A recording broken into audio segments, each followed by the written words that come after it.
ചില രക്ഷിതാക്കൾ പരാതി പറയലുണ്ട്, എത്ര പറഞ്ഞിട്ടും തന്റെ മക്കൾ അനുസരിക്കുന്നില്ല.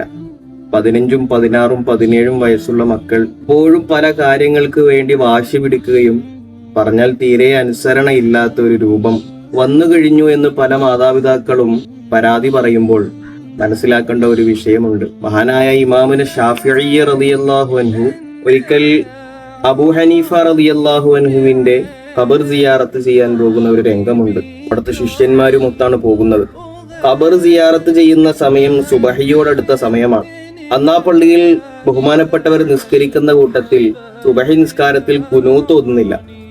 പരിവാരങ്ങൾ ചോദിക്കുന്നുണ്ട്, അങ്ങയുടെ മദ്ഹബ് പ്രകാരം കുനൂത്ത് ഓതൽ സുന്നത്തല്ലേ, പിന്നെ എന്തുകൊണ്ടാണ് അങ്ങ് കുനൂത്തിനെ ഒഴിവാക്കിക്കൊണ്ട് സുബഹി നിസ്കാരം നിർവഹിച്ചത്?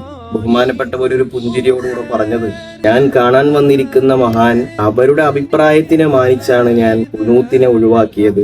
നമുക്കറിയാം, ഹനഫി മദ്ഹബ് പ്രകാരം കുനൂത്ത് സുന്നത്തില്ലാത്ത ഒരു കർമ്മമാണ്. ബഹുമാനപ്പെട്ടവരോട് ഏറ്റവും കൂടുതൽ അദബ് കാണിച്ചാണ് ഷാഫിഈ റളിയല്ലാഹു അൻഹു അവിടെ കുനൂത്ത് നിർവഹിക്കാതിരുന്നത്.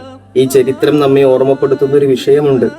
പിതാവ് ഉണ്ടാകാതിരുന്നിട്ട് പോലും മാതാവ് എന്നുള്ള നിലക്ക് പൂർണ്ണ ഉത്തരവാദിത്വത്തോട് മക്കളോട് നല്ല രൂപത്തിൽ അദബ് പാലിക്കണമെന്ന് പഠിപ്പിച്ച മഹദിയായിരുന്നു ഇമാമുന ഷാഫിഈ റളിയല്ലാഹു അൻഹുവിന്റെ ഉമ്മ. നമ്മളും ചെയ്യേണ്ടത് അത് തന്നെയാണ്. ചെറുപ്രായത്തിലെ മക്കളെ നല്ലതുപോലെ അദബ് പഠിപ്പിക്കണം.